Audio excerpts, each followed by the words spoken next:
All right. And then if you want to go on to introduce yourself. Okay. My name is Yana Movchan. I'm artist. I'm living in Canada, and I was born in Kiev, Ukraine. Um, so start from question how it started for me, how I felt. No, I can say gifted because I treat my gift that's a truly gift. It's something not belongs to me.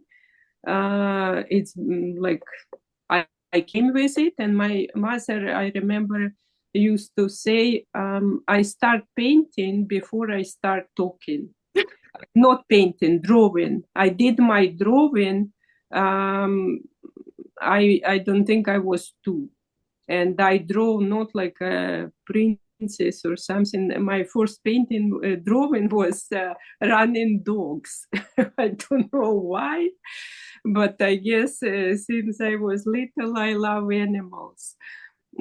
So and it started for me. I was looking at nature, and it's truly deeply touched me. Like I couldn't pass flowers. I was bringing, like I was playing, like I was lucky. My mother wouldn't mind that, excuse me, mess I was doing because I was bringing little piece of moss, and for me that was like my animals, like they were fuzzy, that the green moss. Yeah. And I was putting, like I was making little bed for it, and I was putting to sleep. So I guess since I was little, I was learning about nature, and it's really fascinated me. And I was learning about animals behavior, flowers. Like we had a cottage, and I remember I was looking at roses to open, and it was like I could, like usually plants, like we know animals alive, but plants we usually pass by, and it's still only wind can move it.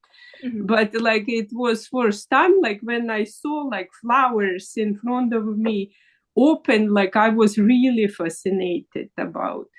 So and it become like after a while become like the biggest passion in me, like to come at least little bit close to that beauty what already we see, we have around us. It just like I felt my job was at least tiny bit touch it and show people what we have. And I grew up like, of course, my bigger, I guess, inspiration was always Leonardo da Vinci, Leonardo da Vinci, Botticelli, um, all the time, Raphael. Like I really love Italian artists, and like all the masters. And I went to academy, and actually my ex-husband, he was taking restoration, and lucky me, he was pretty lazy, so I pretty much I graduate for him. But from this part, doing his homework, I learned like huge amount. Like it wasn't like huge effort for me, like I truly was learning because they were dealing with old masterpieces, and like I saw how like people were using lots of liquid, and they didn't use lots of paints, and this thin layer technique I learned from academy. So and it's true, like I saw, like when I would use like um, thin layers after layers, it would have that airy feelings, like kind of like if we look at something, we cannot notice, but it's air between us, and that's what gives like special feelings which we not noticing. And to get that special feelings, that's all you can more layers. Why Mona Lisa so feels like sfumato, like kind of floating or airy painting, because it was tiny, done by tiny layers, years of work. So of course I'm not do as many as Leonardo da Vinci, but I'm trying hard, and that's the biggest inspiration. So what was next question?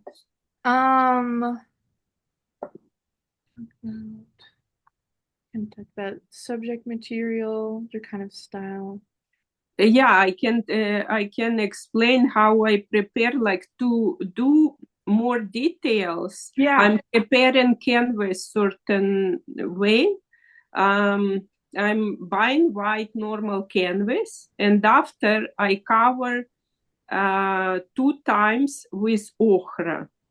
And every time I cover, I make very thin layer of ochre and sanding it every time. And third time I'm covering with brown and green, olive green. So to make nice texture, like very inviting to paint on. So more or less 3 times I'm sanding with paint. That's why like my canvas looks almost like you cannot see those canvas texture.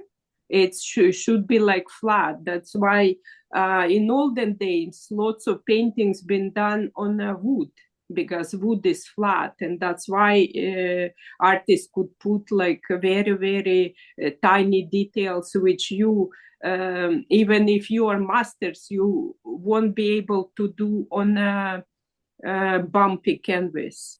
That's why you need to prepare certain for me it usually takes a month, or depends on the weather. Sometimes the drying process takes like almost over months. That's why like I'm trying to prepare ahead all canvases, and I never paint on just like, okay, but white canvas and I will work on it.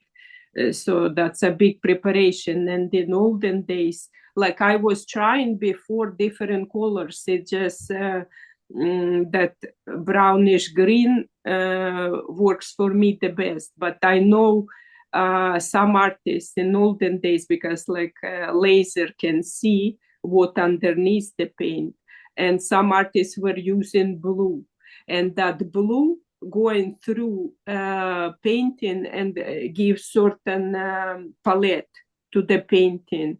For me, I personally choose greenish brown color. That's for me works. And like all my paintings, like you can tiny bit see through all that palette I'm painting, you can see that color. Some artists were using red, and it's also like gave, like, for example, if they would paint portrait, I believe they would use blue, and that little bit blue would come out from underneath. So that's a very interesting, like to try different colors what you can paint on, and it will affect whole painting. Depends on what you use underneath. I know like lots of artists, they don't like paint on white, and so that's a little bit about my technique. And after, like, I use the tiniest paintbrush I can find, like to finish all details on the end. And I think like each stage has that wow kind of, for me, wow effect, but probably the most relaxing and nice those finish, like I paint drops on end, water drops. I paint like I figure out like where I can put butterflies, because I put on the top of flowers. I'm not painting like right away. I paint flower, and on the top I paint. I choose where to put butterflies, and that's kind of the most relaxing, nice, um, I guess, part of painting, to do those details. Because like to organize, you have to really concentrate, and if it's big canvas, almost like I'm exhausted on the end, because like you have to like be everywhere. But I did it, like I wasn't all my life like realist painter. Like in academy, I graduate Ukrainian Art Academy.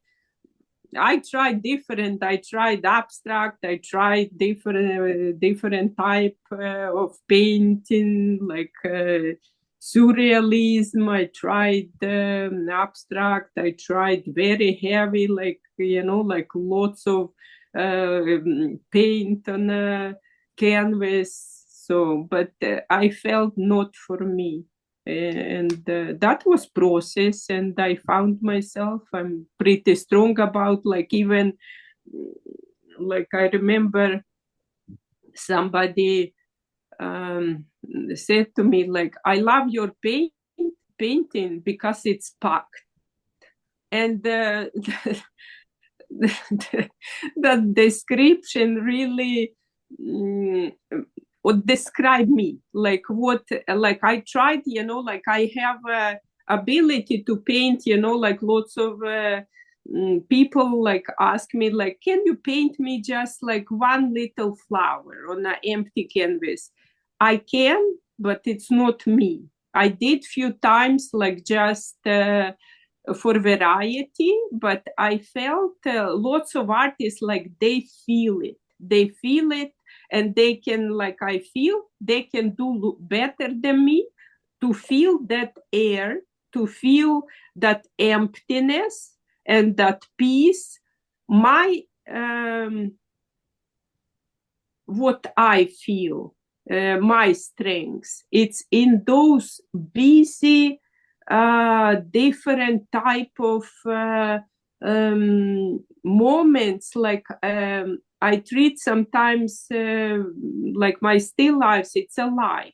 It's like something beautiful, something can be dead beside, like can be fly beside butterfly, like we have different type of moments in life, and that's what I'm trying to apply to my paintings.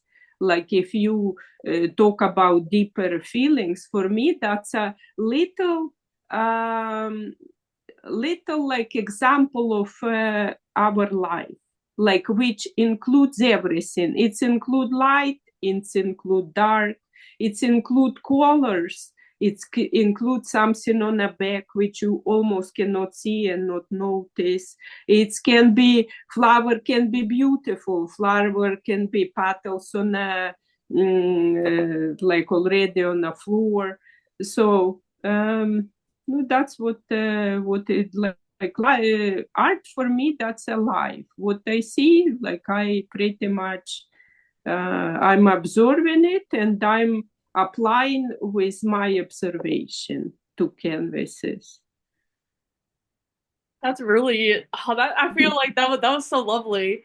With your pieces too, there's like within like even the like water droplets and like the reflection, like in this one vase, there's like this like picturesque, like almost accurate representation of this Mm-hmm. reflection of the light coming in from the Mm-hmm.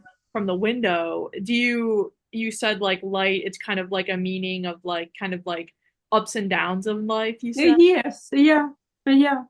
Well, it's not even. That's why I like to use everything. I'm not afraid of dead flowers. I'm not afraid of something like fruit not perfect because that's the our strength. Sometimes, like like you can see branch growing weird way, and that's what truly you can see. Life was strong to make it, and those things really interest in me.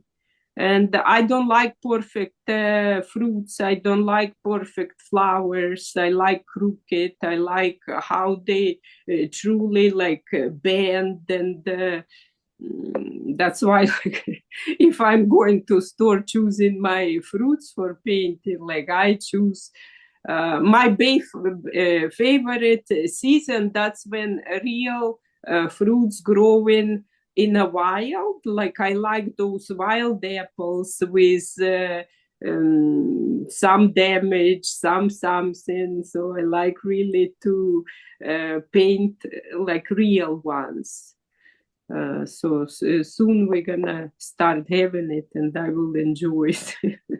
Yeah. My like my grandma, she like always like plants like we do like grapes and like apples too. And like Mm-hmm. I feel like the like more like authentic and like natural it is to just like grab Yes, and yes, it's just like yes, I guess like that's like trying to connect like more with like the actual natural side of things you were saying. yes, yes. Like like everyone like trying to be perfect in front of each other, but we know like our life, it's full of difficulties, full of real things, and that's what I'm trying to apply on my art. Even it like on a first, if you are looking, it looks beautiful, it looks perfect, but like look little bit here there, and it's all crooked, it's all real.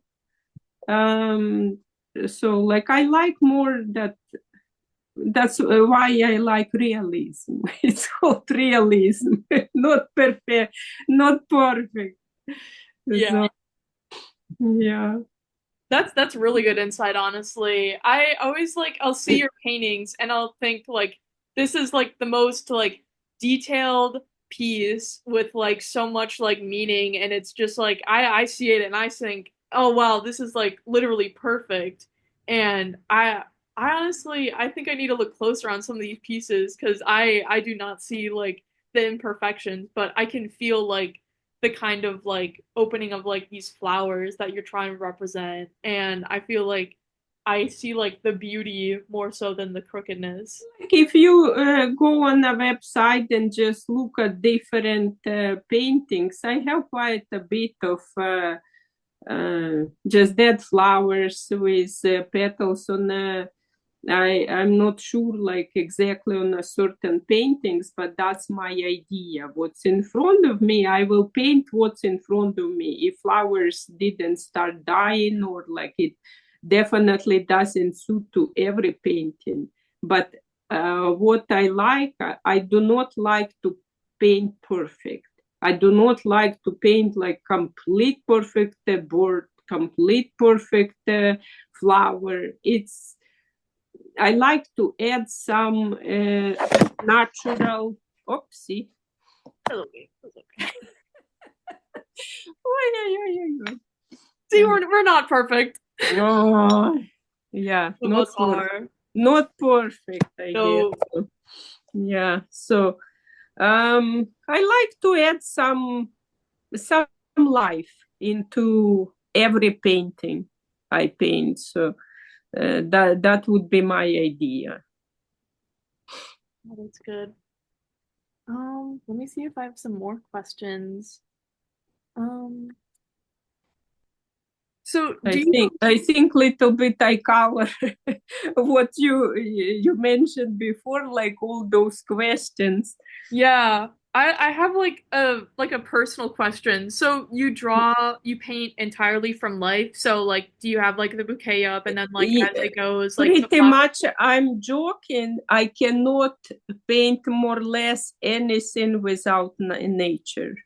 Like if I'm painting people, I have to, like, I can change features, that's for sure.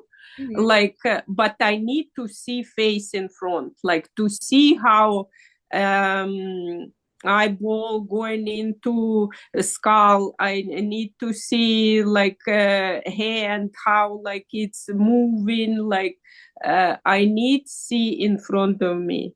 So if I'm painting drops, I usually throw drops on things I'm painting. Pretty much everything I use from a nature. Like for like to see for me, I need to see like I can paint like longer nails. I can paint different hair, but I need to see structural hair. I need to see fingers. I need to see whatever flowers or like I can paint. I can change shape of it, but I need to see like real flower in front of me. Mhm. Uh,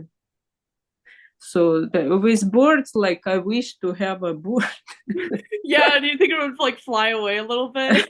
Yeah, yeah. So only birds I use photos, but rest like I'm trying. Like I have a cat, so I see. Like I was painting rabbits, but I usually use her like a model, like for fur. It's similar how like legs going. Like I look at her that truly helps. Like when you see in front that fuzzy moving creature, like you understand, like okay, rabbit has like different ears, like different stuff, but it's a little bit similar. So Yeah. Are you excited to be a featured artist in the gallery? Like one of the featured artists? Is that something like that excites you? oh yes, yes. That's for artists. It's always like a little conclusion to continue after. But we need sometimes to have that conclusion and to have, honestly, every artist has a big ego. Like I gonna Definitely. be honest. So and to have that, like oh, you are so nice, da da da. We need it because more or less no like me 90% I'm sitting in my studio, I'm working, and I do not hear lots of that wow wow wow. So like you just doing your job, and to have those moments when somebody gonna truly appreciate it, that's very important for artist career. That's true. So of course I'm very excited. I'm very excited too. I've loved your work. It's honestly some of my favorite pieces. Like I honestly Oh, thank you. I'm just saying Thank that you. genuinely. Like, I think my favorite piece is the frog one, where it's like the still life with the frogs and the little Mhm, frogs, mhm. and the I have snails at home, so like you have like some snails on it. I was like, ah, I love this piece. Yeah. Oh, that's nice. I see that's frogs. Like I choose, like many people feel like frog. That's a yucky thing, I and love frogs. I love frogs. Like for me, they are. mm, no in different way nice, like of course not fuzzy animal which most people likes. So that's why I choose frog to represent love and represent, remember, second one, opposite attraction. So I choose frogs put on flowers, that's what I mean. I don't like, like very very perfect, like I could play with butterflies or with something like a more attractive. But I like to choose frogs. because for me they are pretty. Yeah, I like frogs too. I feel like also like as a subject material, like you've had like chipmunks, like the birds, the butterflies. I feel And like they frogs. frogs have like the very different structure from what I used to paint on them. Yeah. They are bumpy. They are have amazing shiny eyes, like very big and shiny eyes, which that's why I like to paint cats, rabbits. Like they really have those like amazing eyes to paint, and frogs has too. And with that texture, like bumpy texture, very like shiny because they are wet. So it's nice to paint them. Not just, oh, my kids are came. All right. She's always if I'm talking, she's always has to come and check. All right. Well, Even we can wrap it up if your kids are coming in. All right. I will show you. Oh my gosh. I don't have like any like I have like no like cats at home, so whenever I'm like, oh my gosh, it's an animal. Oh, that is so cute. Oh my gosh. But anyways, it was lovely with this interview. Do you have anything else you'd like to leave with final words for like some of the people that are going to see your artworks? I'm very grateful for Lilliput Gallery to invite me. I'm very looking forward to see you all. And thank you very much. I'm deeply, deeply touched. You make that exhibition, and I hope to see you soon. Thank you very much. Yeah, of course. Thank you.